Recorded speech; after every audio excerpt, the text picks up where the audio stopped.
Bismillahirrahmanirrahim. Alhamdulillah, wassalatu wassalamu ala Rasulillah wa ala alihi wa sahbihi wa man walah. Kita lanjutkan pembahasan kitab Kun Salafiyan 'alal Jaddah. Masih pada pembahasan bahwa Nabi SAW terkadang menyebutkan kejelekan seseorang tanpa menyebutkan kebaikannya, karena tujuannya adalah untuk mentahdzir. Ucapan Abu Hurairah, "Sayakunu fi akhir zaman nasun yuhaddithunakum bima lam tasma'u antum wala aba'ukum fa iyyakum wa iyyahum." Qala al-Baghawi fi syarhi hadainil haditsain.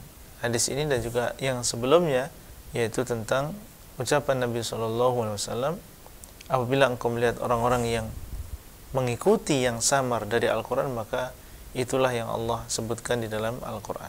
Berkata Al-Baghawi ketika menjelaskan dua hadis ini, qad akhbara Nabi SAW an iftiraqi hadhil ummah wa dhuhuri ahli al-ahwa wal bid'ah fihim wa hakama bin najati liman ittaba'a sunnatahu wa sunnata ashabi.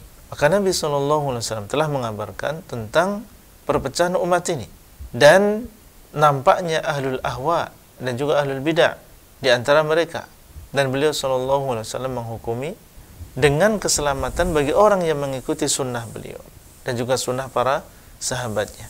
فعلى المرء المسلم إذا رأى رجلا يتعاطى شيئا من الأهواء والبدع معتقدا أو يتهاون بشيء من السنن أن يهجره ويتبرأ منه ويتركه حيا وميتا. Maka kewajiban seorang muslim ketika dia melihat seseorang melakukan sesuatu yang berkaitan dengan hawa nafsu dan kebid'ahan, mu'taqadan, baik itu berupa akidah atau dia bermudah-mudahan dalam sunnah di antara sunnah-sunnah Nabi SAW, maka hendaklah dia menghajarnya, memboikotnya, berlepas diri darinya, meninggalkan dia dalam keadaan hidup maupun dalam keadaan mati. Fala yusallimu alaihi idza laqiyah, maka tidak mengucapkan salam kepadanya kalau bertemu. Wala yujibuhu idza ibtada ila yatruka bid'atahu, dan tidak menjawab salamnya kalau dia mengucapkan salam terlebih dahulu. Sampai kapan? Sampai dia meninggalkan bid'ahnya. Wa yuraji'al haqqa, dan kembali kepada kebenaran. Wa nahyu 'anil hujran fawqa thalathin fima yaqa'u baina rajulaini min at-taqsir fi huquqis suhbah wal 'ishrah duna ma kana fi haqqin min ad-din fa inna hijrata ahli al-ahwa wal bid'ah da'imatun ila ayatubu. Dan larangan untuk memboikot lebih dari 3 hari ini kalau di antara dua orang yang mereka salah di dalam masalah menunaikan hak teman atau persahabatan, bukan di dalam masalah agama. Dalam masalah dunia iya, nggak boleh lebih dari 3 hari, tapi kalau dalam masalah agama tidak. Maka menghajar ahlul ahwa dan juga ahlul bidah ini adalah seterusnya sampai mereka bertobat kepada Allah. Hadza binisbati li tahdhir min ahlil ahwa wal bidah. Ini adalah hal yang berkaitan dengan mengingatkan manusia dari ahlul ahwa dan juga ahlul bidah. Wa amma binisbati li dzikri Nabi sallallahu alaihi wasallam uyuba ashkhas muayyanina biduni dzikri mahasinihim. Kalau tadi adalah dalil tentang mentahdzir ahlul bidah, maka di sana ada penyebutan Nabi sallallahu alaihi wasallam aib-aib, kekurangan beberapa orang tanpa menyebutkan kebaikan mereka. Jadi terkadang Nabi sallallahu alaihi wasallam menyebutkan secara khusus kejelekan seseorang tanpa menyebutkan kebaikan mereka. Ini menunjukkan tentang batilnya muwazanah. Fa'an Aisyah radhiyallahu ta'ala anha anna rajulan ista'dzana 'ala Nabi sallallahu alaihi wasallam falamma ra'ahu qala bi'sa akhul 'ashirah wa bi'sa ibnu al-'ashirah. Dari Aisyah, ada seseorang yang meminta izin kepada Nabi sallallahu alaihi wasallam, kemudian ketika beliau sallallahu alaihi wasallam melihatnya, beliau mengatakan ini adalah saudara qabilah yang paling jelek atau anak qabilah yang paling jelek, yaitu jelek akhlaknya. Qala al-Qurtubi rahimahullah fil hadits jawazu ghibatil mu'lini bil fisqi awil fuhshi aw nahwi dzalik min al-jawr fil hukmi wad du'a ila al bid'ah. Di dalam hadis ini ada bolehnya menghibai orang yang terang-terangan dia menunjukkan kefasikannya, atau mengucapkan ucapan yang jorok dengan terus terang. Boleh kita menghibainya. Atau yang semisalnya berupa kezaliman di dalam masalah hukum dan dia mengajak kepada kebid'ahan.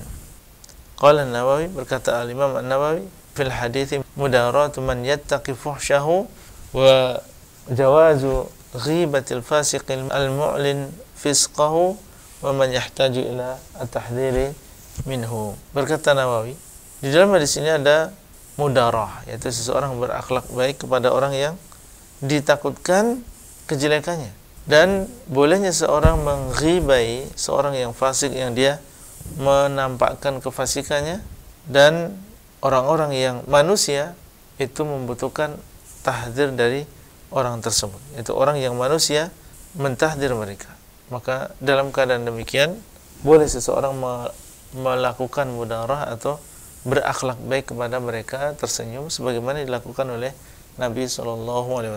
Kemudian dalil yang kedua tentang bahwasanya Nabi SAW terkadang menyebutkan kejelekan tanpa menyebutkan kebaikan. Seperti tadi, seorang laki-laki yang disifati oleh Nabi adalah orang yang paling jelek di kaum tersebut, yaitu jelek akhlaknya. Padahal bagaimanapun jeleknya pasti di sana ada kebaikan, tapi Nabi SAW tidak menyebutkan kebaikan tadi. Walamma dzakarat Fatimah bintu Qais lin Nabi SAW anna Muawiyah ibn Abi Sufyan wa Abu Jahm khatabaha. Fatimah bintu Qais menyebutkan untuk Nabi SAW bahwasanya Muawiyah bin Abi Sufyan dan juga Abu Jahm datang untuk meminang beliau. Maka Rasulullah SAW mengatakan, amma Abu Jahm fala yadha'u asahu. Adapun Abu Jahm maka tidak meletakkan tiangnya an atiqihi, dari bahunya. Maksudnya adalah orang yang sering memukul.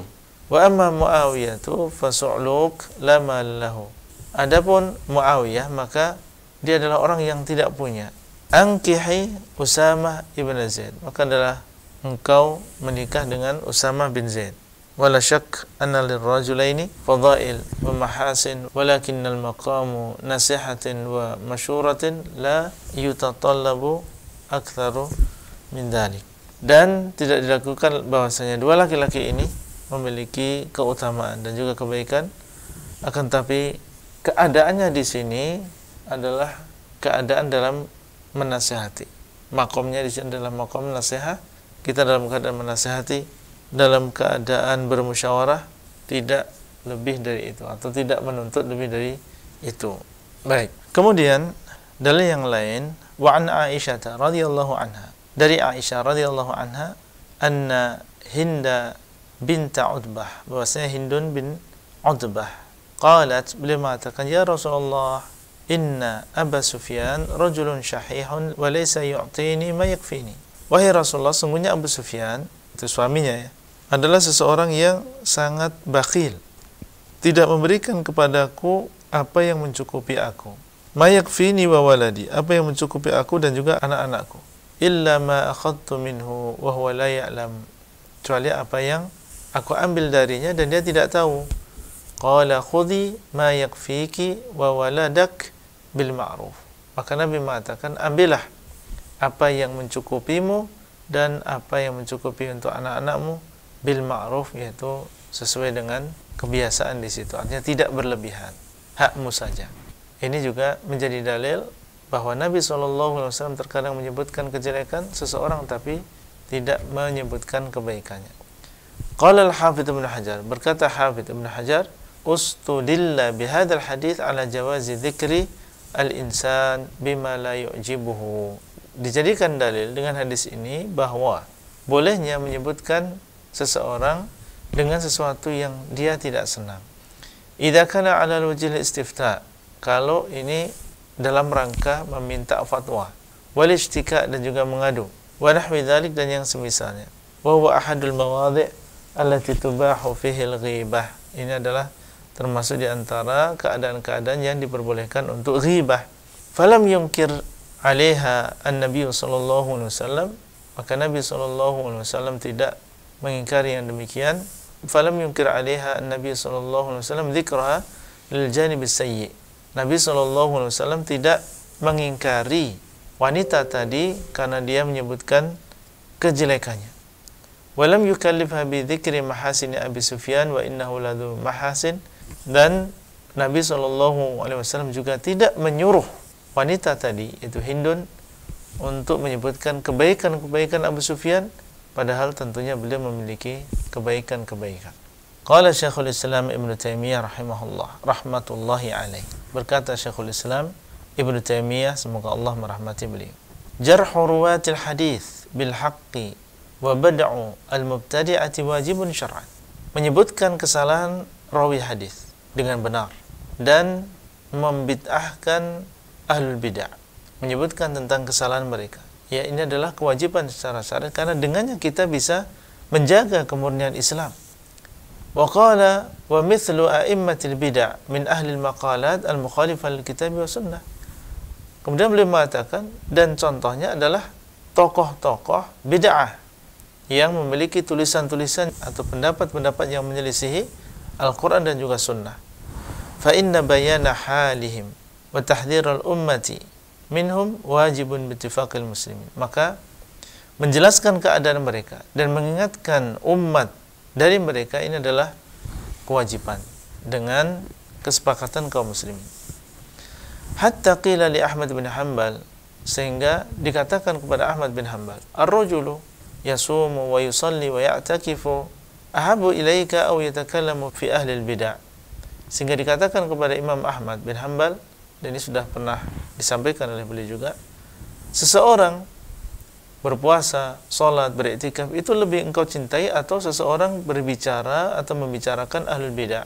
Faqal, maka Imam Ahmad mengatakan, idza qama wa shalla wa i'takafa fa innama huwa li nafsihi wa idza takallama fi ahlil bidah fa innama huwa li al-muslimin, hadza afdal. Kalau dia sholat, beriktikaf, itu adalah untuk dirinya sendiri, dan kalau dia membicarakan ahlul bidah, maka ini adalah untuk kaum muslimin, maka inilah yang afdal. Fabayyana anna naf'a hadha 'amun lil muslimina fi dinihim min sinsil jihad fi sabilillah. Maka beliau menjelaskan bahwasanya manfaat orang ini lebih umum untuk kaum muslimin di dalam agama mereka, termasuk jenis jihad di jalan Allah. Ini sudah berlalu juga penjelasannya. Ittadhiru sabilillahi wa dinihi wa minhajihi wa syar'atihi wa daf'u baghi haula'i wa udwanihim ala dzalika wajibun 'alal kifayah bittifaqil muslimin.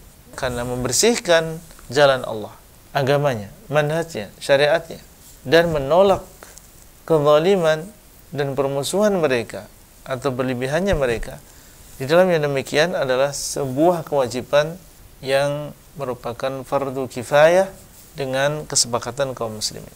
Fardu kifayah itu artinya kalau sudah dilakukan oleh sebagian maka tidak wajib bagi yang lain. Walaula man yuqimuhullah lidaf'i dharari haula, kalau bukan karena orang-orang yang Allah jadikan mereka, Allah hidupkan mereka untuk menolak mudarat ahlul bidah tersebut, la fasadad din, akan rusak agama ini. Wa kana fasaduhu a'zama min fasad istila'il aduwi min ahli al-harb. Niscaya mereka akan merusak agama ini dengan sebab ahlul bidah, dan kerusakan tersebut lebih besar daripada kerusakan penjajahan musuh yang memerangi kita. Fa inna haula'i idza istawlaw lam yufsidul quluba wa ma fiha min ad-din illa taba'an wa amma ulaika fahum yufsidunal quluba ibtida'an. Karena mereka ini, yaitu penjajah, kalau sudah menguasai itu tidak merusak hati kita secara langsung, ya, dan tidak merusak apa yang ada di dalam hati kita berupa agama, kecuali taba'an, kecuali hanya mengikuti saja. Adapun mereka itu ahlul bidah, maka mereka langsung merusak hati dari awal. Taib. Itu adalah tentang masalah kita ketika membantah ahlul bidah, maka tidak harus kita menyebutkan kebaikan mereka. Justru kalau disebutkan kebaikannya malah akan menjadikan bingung manusia. Ini orang baik atau orang jelek? Baik. Kemudian setelahnya beliau mengatakan dawabitu yajibu mura'atuha binisbah lil afradi wal jama'at. Beberapa kaidah yang wajib untuk dijaga yang berkaitan dengan individu maupun kelompok. Wa hadhihi dhawabitu tuhaddidu man yajibu ihtiramuhum wa ikramuhum minal bashar. Kaidah-kaidah ini menentukan siapa yang wajib untuk dihormati dari kalangan manusia. Fala yajuzu an tumassa karamatuhum, maka tidak boleh disentuh kehormatan mereka, itu dirusak kehormatan mereka. Wa tuhaddada man yajuzul kalamu fiha wa naqduhum bal yajibu indal hajah wal maslahah duna ta'rijin ala mahasinihim. Dan ditentukan siapa yang boleh untuk kita bicarakan dan untuk dibantah atau bahkan wajib ketika memang diperlukan dan memang di sana ada maslahat tanpa kita menyebutkan kebaikan mereka. Sebenarnya siapa yang wajib kita hormati ya sehingga tidak boleh kita rusak kehormatannya, dan siapa yang boleh untuk dibicarakan. Baik, yang pertama, man yajibu takrimuhum, siapa orang-orang yang wajib untuk kita hormati. Awalan yang pertama adalah ar-rusul wal anbiya salawatullahi wassalamu alaihim ajma'in. Yang wajib kita hormati adalah para rasul dan juga para nabi, jelas ya. Tsaniyan, yang kedua adalah as-sahabatul kiram ridwanullahi alaihim ajma'in. Yang kedua adalah para sahabat yang dimuliakan oleh Allah. Semoga Allah meridai semuanya. Falaysa lahu minal ummati illa al-hubbu wat-tawfiru. Maka tidak boleh atas mereka ini kecuali kita harus mencintai mereka dan menghormati mereka. Wa qad athna Allahu alaihim fi kitabihi athna al-'atira wa tahaddatha an manazilihim wa jihadihim wa badlihim fi sabilillahi al-mala wan nafs. Allah SWT telah memuji mereka. Kenapa mereka dihormati? Karena Allah telah memuji mereka di dalam Al-Quran dengan pujian yang sangat indah. Dan Allah berbicara tentang kedudukan mereka dan jihad mereka dan bagaimana mereka berinfak fisabilillah dan juga dengan harta mereka dan dengan jiwa raga mereka. Wa athna alaihim Rasulullah sallallahu alaihi wasallam athna al-'atir, dan Rasulullah sallallahu alaihi wasallam juga memuji mereka dengan pujian yang sangat indah, afradan wa jama'atan, baik secara individu maupun secara berjamaah. Wa'tana bi fadailihim wa makarimihim a'immatul Islam, dan telah memperhatikan tentang keutamaan mereka dan kedudukan mereka, keistimewaan mereka oleh imam-imam kaum muslimin. Mereka telah berbicara tentang keutamaan mereka.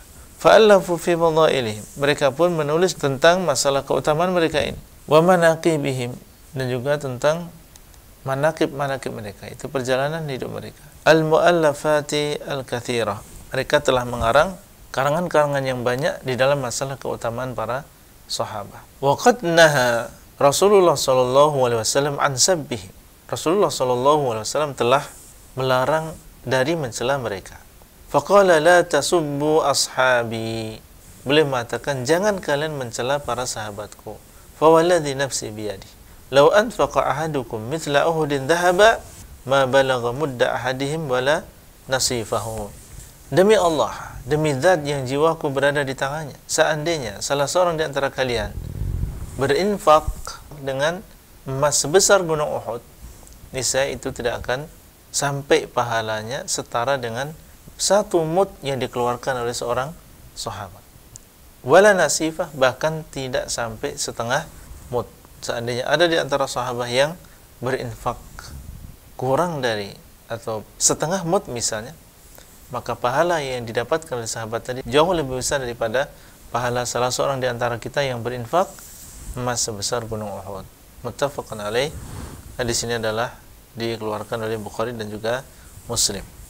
Ini adalah pujian Nabi SAW untuk para sahabat Nabi SAW. Walaqad arafa manzilatahum ahlu sunnati wal jamaah, maka ahlu sunnah wal jamaah mereka telah mengetahui tentang kedudukan mereka.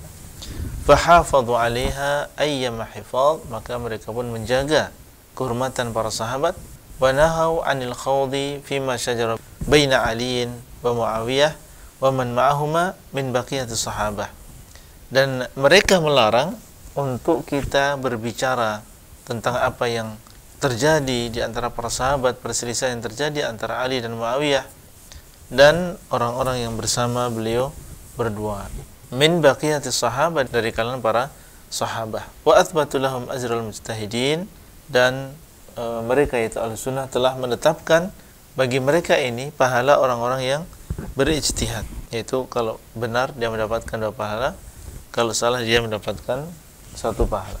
Wahakamu, dan mereka menghukumi alaman yatakallamu fihim, bagi orang yang berbicara tentang sahabat, au fi ahadin minhum bizayq wad dalal wan zandaqah, atau berbicara tentang salah seorang di antara mereka, tidak harus semuanya, salah seorang saja. Ada orang yang membicarakan tentang sahabat tadi, maka dihukumi sebagai orang yang menyimpang. Az-zayg wad-dhalal waz-zandaqah, dihukumi sebagai seorang yang menyimpang dan orang yang sesat dan orang yang memiliki zandaqah, yaitu zindiq, menyembunyikan kekufuran dan menampakkan keislaman. Ini kurang lebih makna zindiq. Baik, mungkin itu yang bisa kita sampaikan. Barakallahu fiikum wa sallallahu ala nabiyyina Muhammad wa ala alihi wa sahbihi ajma'in.